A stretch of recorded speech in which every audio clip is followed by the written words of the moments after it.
Hello everyone. Today we will discuss about class 7 chapter 2 role of the government in healthcare. सरकार का क्या भूमिका है हेल्थ केयर के ऊपर. This is one of the most important chapter. Okay, let's get started.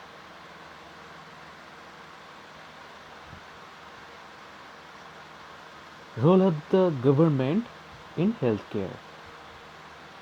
Class 7 civics chapter 2.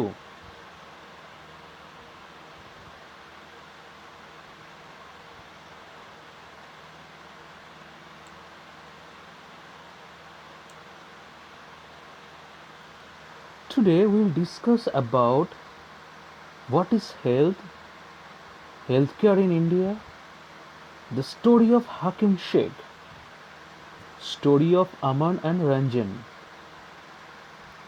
public and private healthcare services, the Kerala experiences, and the Costa Rican approach.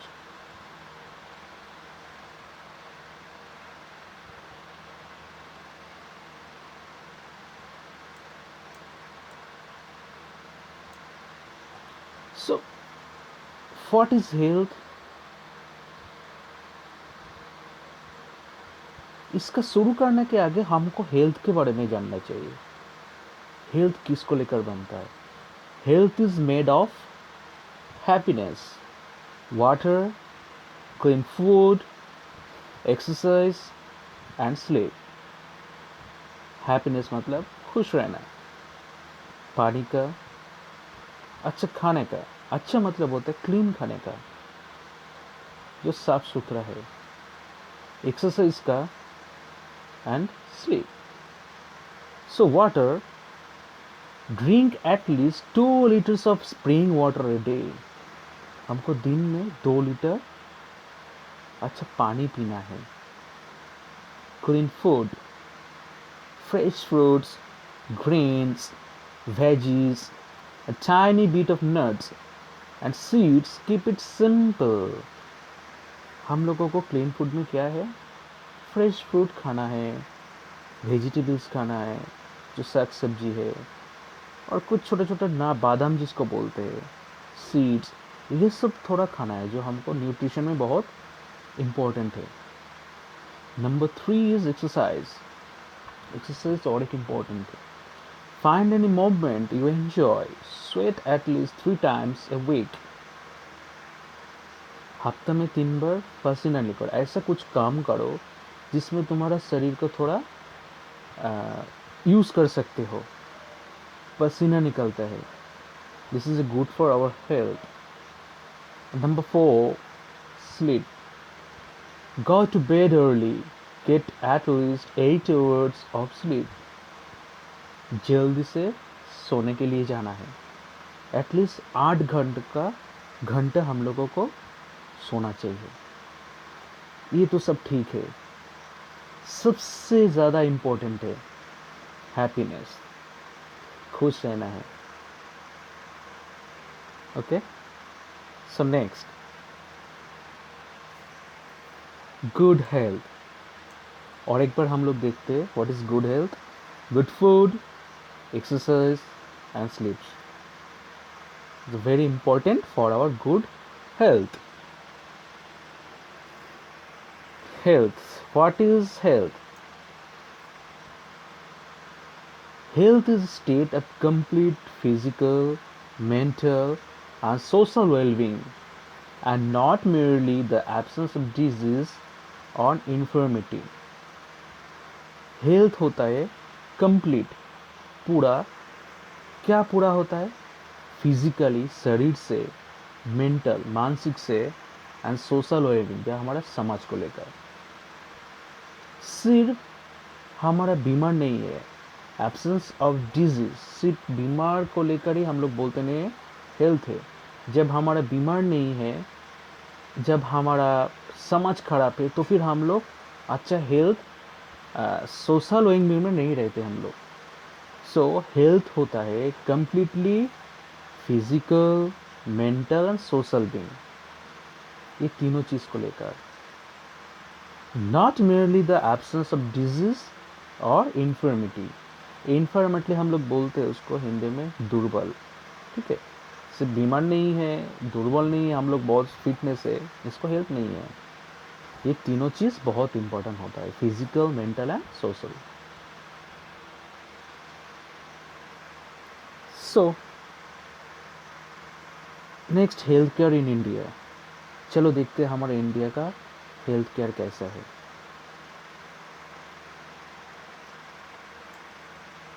Can you provide a title to this column? मैं दो column पढ़ूंगा इसमें, column A and column B. इसको तुमको एक title देना है, इसका ऊपर तुमको जजमेंट करना है, तुमको अपना ओपिनियन बोलना है, उसका ऊपर तुमको एक टाइटल देना है। चलो देखते हैं क्या है।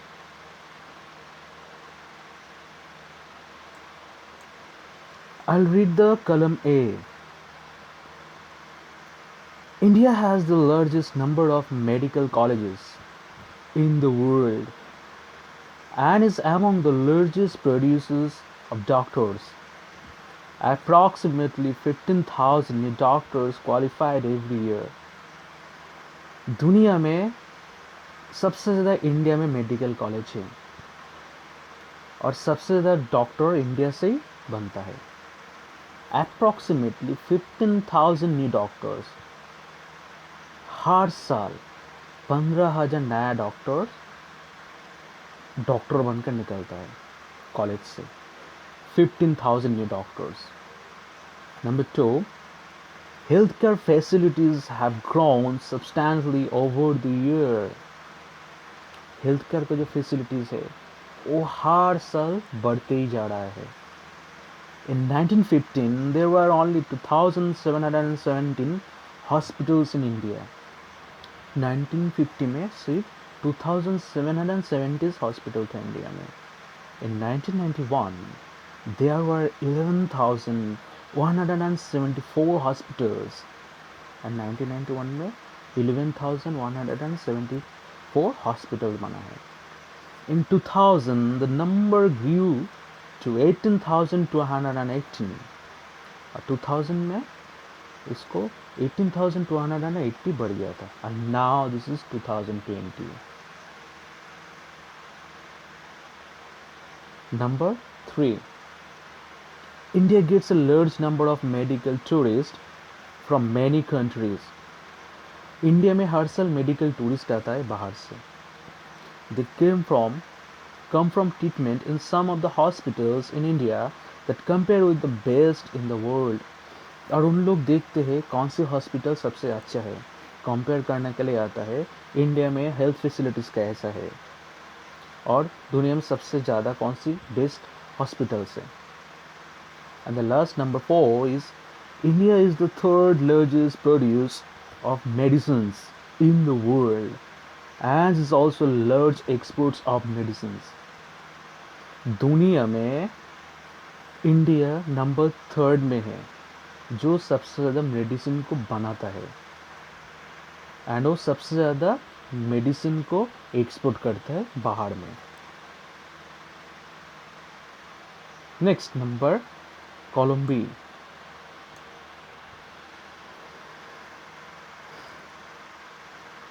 most doctors settle in urban areas.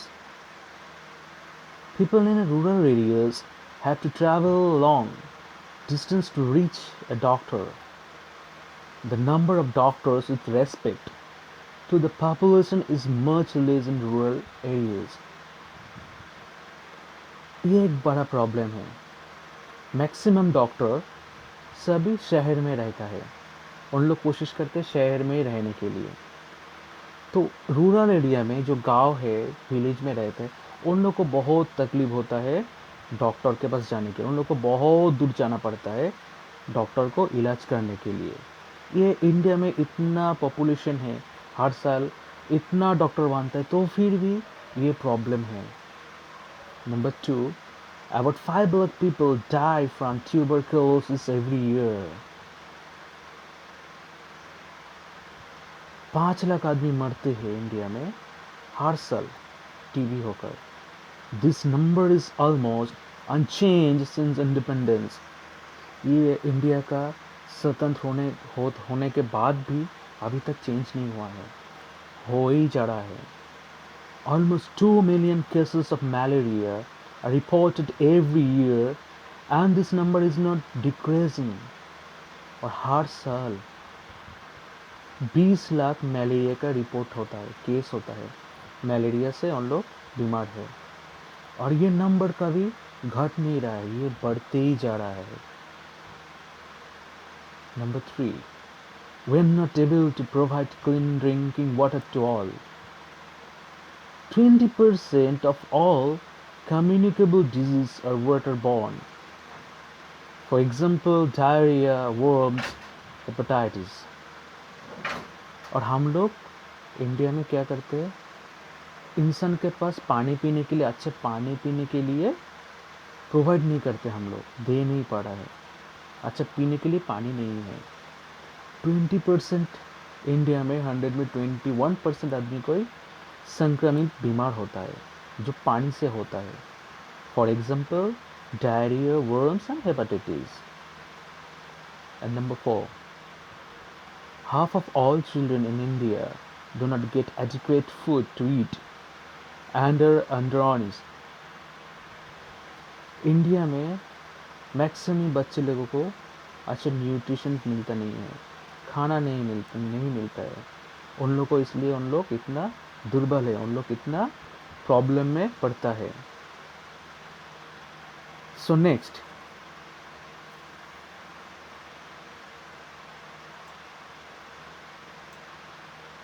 in India, it is often said that we are unable to provide health services for all because the government does not have enough money and facilities. Bharat में ये बोला जाता है हमारा सरकार के पास पैसा नहीं है अच्छा फैसिलिटीज देने के लिए, अच्छा सेवा करने के लिए, और ये उन लोग अनेबल है, असमर्थ है। But after reading the above left hand column, do you think this is true? जो इसका आगे हम कॉलम ए में पढ़ा है, इंडिया में कितना ज़्यादा 15,000 डॉक्टर हर साल बनता है, वो वर्ल्ड में नंबर 3 में है, ये सब कुछ पढ़ के तुमको क्या लगता है ये सच है? Discuss and give your opinion, अपना राय बताना है इसको। Next,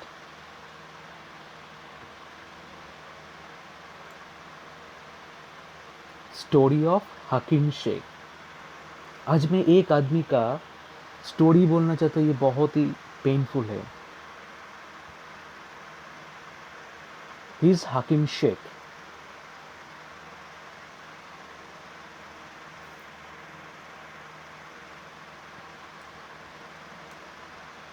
Story of Hakim Sheikh. Hakim Sheikh was a member of the Paschim Bengal Khet Mazdoor Samiti, PBKMS. हकीम शेख एक सदस्य है किसका, पश्चिम बंगाल का खेत मजदूर समिति का, an organisation of agricultural labours in West Bengal. West Bengal का जो एग्रीकल्चर का लेबर का जो समिति है, लेबर मतलब जो दिन का मजदूर है, जो किसान लोग है, उसका एक समिति है जिसका नाम दिया गया है PBKMS, पश्चिम बंगाल खेत मजदूर समिति, उसका एक सदस्य है। One evening in 1992, he accidentally fell off a running train and suffered head injuries. 1992 में उसका एक एक्सीडेंट हुआ था, वो ट्रेन से गिर गया था और गिरने के वजह से उसका हेड में चोट लगा है। He was very serious condition and needed immediately treatment. और उसका कंडीशन बहुत ही खराब था और उसका इमीडिएटली तुरंत उसका ट्रीटमेंट का ज़रूरी था। His condition was very serious. He was taken to a government hospital in Calcutta, but they refused to admit him because they did not have a spare bed. और उसी समय उसको कलकत्ता में एक गवर्नमेंट हॉस्पिटल में ले गया था उसको इलाज करने के लिए, एडमिट करने के लिए, बट हॉस्पिटल उसको इनकार कर दिया, हम नहीं ले सकते हैं। कारण क्या है? They did not have a spare bed, उसके पास बेड नहीं था हॉस्पिटल में। Another hospital did not have the facility और the specialised doctor necessary for his treatment.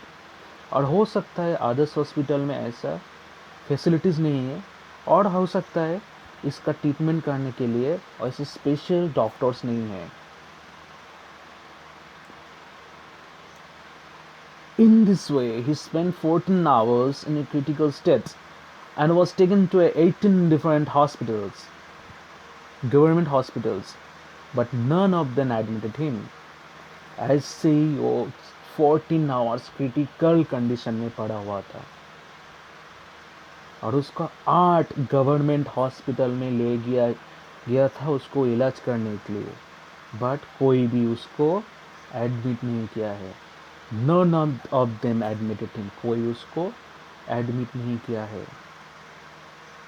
It's a very painful story of Hakim Sheikh. Finally he was admitted in a private hospital. सब कुछ 8 hospital घूमने के बाद 14 hours critical condition में रहकर at least उसको एक प्राइवेट हॉस्पिटल में एडमिट किया है, where he received treatment, जिधर उसको एक अच्छा ट्रीटमेंट मिला है। He spent lots of money on his treatment, और उसको बहुत पैसा देना पड़ा था इस ट्रीटमेंट के लिए। Angry and upset over the different attitude of all the hospitals that refused to admit him, Hakim Sheikh and PBKMS, पश्चिम बंगाल खेत मजदूर समिति, filed a case in the court। गुस्सा होकर, दुखित होकर, ये हॉस्पिटल के एटीट्यूड देखकर हकीम शेख और उसका जो समिति है, ऑर्गेनाइजेशन है, इन लोग एक फाइल किया था कोर्ट में। इन लोग केस दिया था जो हॉस्पिटल क्यों नहीं लिया है ऐसे पेशेंट को, क्योंकि वो एक दिन मजदूर है, इसलिए क्या उसके पास पैसा नहीं था, इसलिए उन लोग उसको लेकर एक केस किया था। It's a very painful story of Hakim Sheikh. Imagine that you are a judge in the court. What would you say to Hakim Sheikh? मान लो तुम एक कोर्ट का जज हो, तुम क्या बोलना चाहते हो हाकिम शेख के बारे में जो इसका साथ हुआ था? प्लीज गिव योर जजमेंट, अपना राय दो, अपना विचार दो हाकिम शेख के लिए।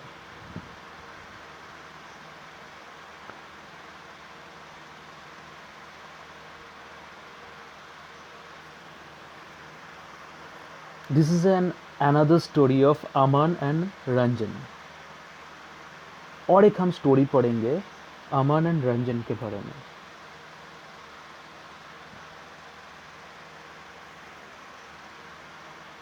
I just wanted to tell you, I just read the summary of the story. You can read the story from your textbook. This is, you can find in a chapter 2, role of the government in healthcare. Okay. Story of Aman and Ranjan. Aman and Ranjan are good friends. They are in the same class. They are classmates. Aman belongs to rich family and Ranjan is poor.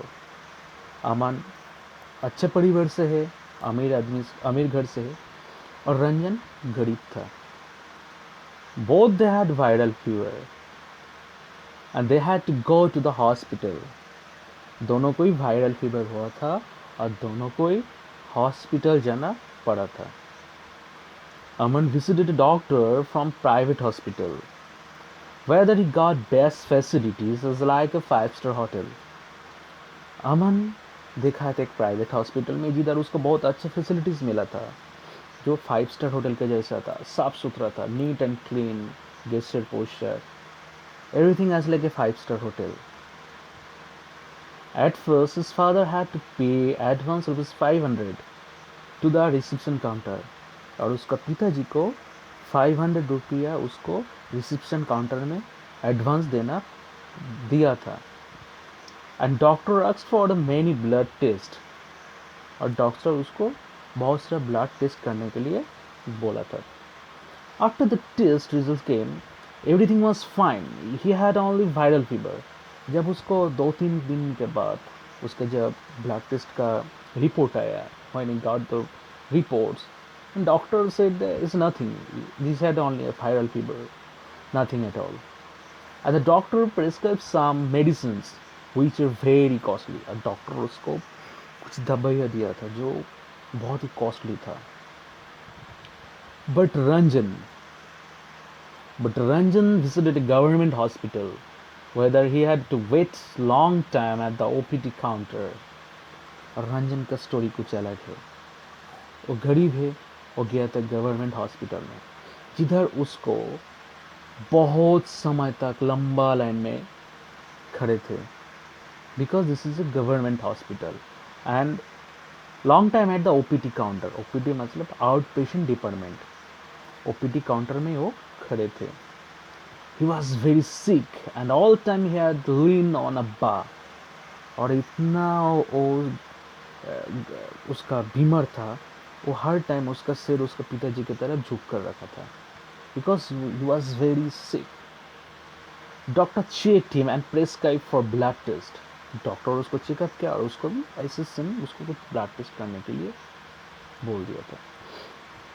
Then he had to go another line and wait for a long time for blood test. फिर उसको blood test करने के लिए जब गया था, लंबा line में खड़े थे, बहुत सारे आदमी थे, और वो बहुत हो सकता हो 50, 70 क्या 80 क्या 100 आदमी का पीछे था. In a government hospital, people were crowding around in this testing room. और पीपल बहुत शोर मचा कर रखे थे उस हॉस्पिटल का, उस टेस्ट जब जो टेस्ट करने के लिए गया था. और ही was very sick and he is still standing on the line. After the blood test, doctor told him that he had a viral fever. Something. Doctor उसको बोला है तुम्हारा वायरल फीवर हुआ है. ऐसा होता है मौसम में. नथिंग टू वरी अबाउट, इसको लेकर चिंता मत करो. And he gave him 1 fever reducing medicine. और डॉक्टर उसको सिर्फ एक दवाइयाँ दिया था, उसका जो फीवर हुआ था वो घट जाएगा. ओनली 1 रिड्यूसिंग मेडिसिन, सिर्फ एक ही दवाइयाँ दिया था उसको. It's very cheap. वो बहुत ही 2 रुपया का 1 रुपया का दवाइयाँ था. This is story of Aman and Ranjan. Now what do you go when you are ill? तुम कहाँ जाते हो जब तुम्हारा बीमार होता है? Are there any problems that you have face? ऐसा कोई प्रॉब्लम है, समस्या आया था तुम्हारा साथ जो तुम फेस किया हो? Right a paragraph based on your experience. और इसके ऊपर थोड़ा एक पैराग्राफ लिखना है तुमको, तुम्हारा जो एक्सपीरियंस है, तुम जो उसको सीखे थे देख कर, जो एक्सपीरियंस तुम्हारा है. What problems did Aman face in the government hospital? Government hospital में अमन को कौन सी प्रॉब्लम आया था, क्या क्या प्रॉब्लम आया था अमन का? How do you think the hospital can work in a better manner? तुमको क्या लगता है हॉस्पिटल को थोड़ा और उसका जो मैनर है उसको थोड़ा अच्छा करना चाहिए, और वो उन लोग अच्छा कर सकते हैं? डिस्कस करो, इसको लेकर सोचो, चर्चा करो. Why did Ranjan have to spend so much money? Ranjan को क्यों इतना पैसा खर्च किया था वो?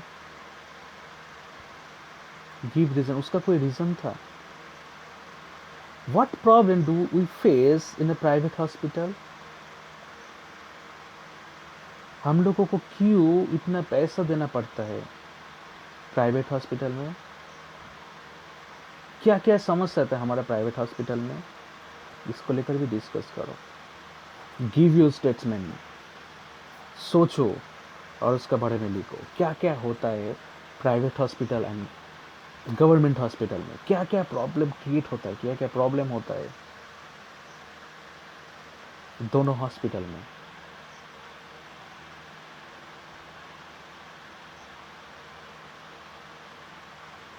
Okay, what is public health care services, जिसके बारे में हम लोग बोल रहा था.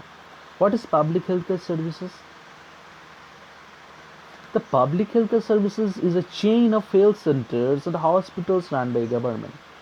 पब्लिक हेल्थ केयर सर्विसेज क्या होता है? जो एक हेल्थ सेंटर है जिधर वो हॉस्पिटल भी हो सकता है जिधर ये गवर्नमेंट के द्वारा चलता है. And answer, second answer is, ये भी बोल सकते हो, public health system is that it is the mean to provide quality health care services either free or a lower cost. और ये पब्लिक हेल्थ केयर सर्विस जो होता है इसमें क्या है, वो फ्री भी हो सकता है और क्या बहुत कम पैसे खर्च में अच्छा इलाज होता है, वह इलाज कर सकते हैं. So that even the poor can seek treatment, जो गरीब आदमी है उसको भी थोड़ा अच्छा इलाज मिल सकता है. This is an public health care services.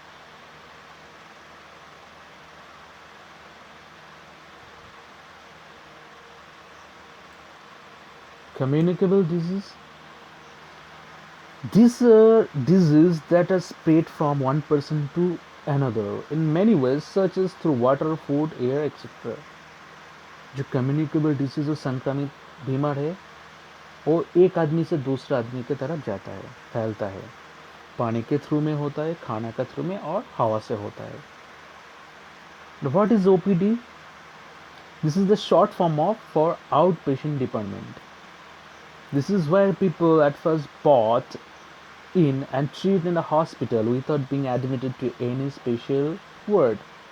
Out में पेशेंट डिपार्टमेंट होता है जिधर हम लोग को कुछ बीमार होता है, हम लोग उसके पास जाते हैं, उसके बाद हम लोगों को उन लोग चेकअप करके बोलते हैं हम लोग को क्या करना चाहिए, एडमिट लेना है क्या नहीं लेना है. ठीक है, हम लोगों को फर्स्ट एड दवाया मिल जाता है जिधर से हम लोगों को क्या है जो तुरंत कुछ बीमार हुआ है, वायरल फीवर हुआ है, हम लोग जाके उसमें से दवाई लेकर जल्दी से ठीक हो सकता है. इसको बोलते हैं आउट पेशेंट डिपार्टमेंट. हर किसी को फर्स्ट ओपीडी डिपार्टमेंट में जाना पड़ता है, उसके बाद हम लोगों को हॉस्पिटल में एडमिट करने है क्या नहीं करना है वो बाद में उसको देखा जाता है.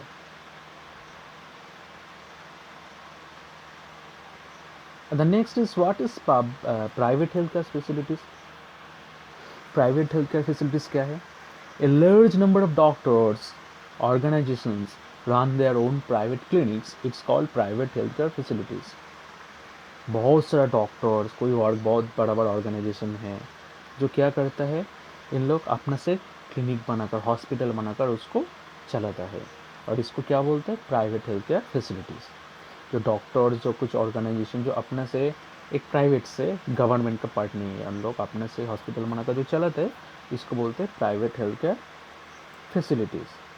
Private health care facilities are not own or control by the government.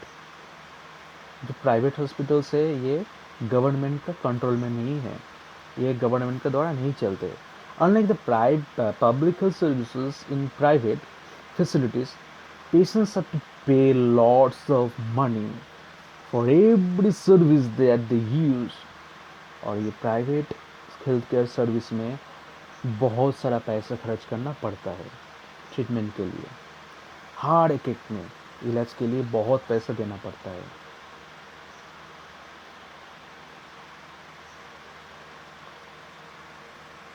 Is another story, Kerala experiences.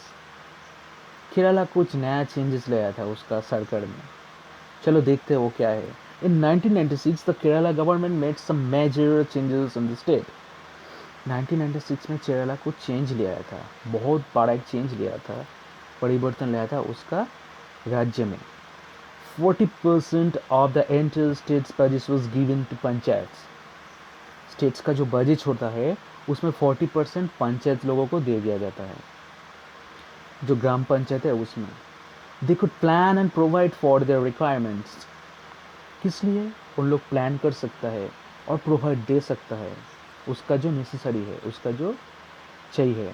This made it possible for a village to make sure that proper planning was done for water, food, women's development and education. जो उन लोग इस पैसा को खर्च करते किसके ऊपर, पानी के लिए. जो जिस पंचायत है उस पंचायत में पानी है क्या नहीं, खाना हो अच्छा खाना हो रहा है क्या नहीं, एंड वुमेंस डेवलपमेंट का ऊपर होता है, शिक्षा का ऊपर होता है, स्कूल कॉलेज है क्या नहीं, रोड्स का ऊपर होता है. बहुत सारा तरीके से उन लोग पंचायत लोग इसको फैसिलिटीज़ देता है उसका जो गांव है उस गांव को, विलेजेस को. Next is Costa Rican approach. Costa Rica जो अमेरिका का एक जो कंट्री है, ये भी एक चेंज ले आया था. क्या चेंज ले आया था? Costa Rica took a very important decisions and decided not to have an army. This helped the Costa Rican government to spend the money that the army would have used on health, education and another basic needs of the people. It provides safe drinking water, sanitation, nutrition and housing. Costa Rica क्या है, उन लोग सोचा है हमारा देश में कोई मिलिट्री आर्मी नहीं रहेगा. हर देश में मिलिट्री रहता है, मगर कोस्टारिका में उन लोग एक प्लानिंग किया हमारा देश में कोई मिलिट्री नहीं रहेगा. और जो खर्च मिलिट्री के ऊपर होता है, जो खर्च आर्मी के ऊपर होता है, उसको हम क्या करेंगे, उसको हम लोग हेल्थ का ऊपर, एजुकेशन का ऊपर और हमारे जो बेसिक नीड्स है उस पीपल का, उसका ऊपर हम खर्च करेंगे. Spend these types of money on education, basic needs, and health, clean drinking water, sanitation, nutrition, housing. Costa Rican एक बहुत अच्छी भूमिका लिया था उसका देश में, जो कि इन लोग थोड़ा चेंजेस ले आया था. जो हम लोग सिर्फ इंसान को ऊपर ही काम करेंगे, जो हमारा देश का नागरिक है, जो हमारा देश का सिटीजन्स है. Thank you very much.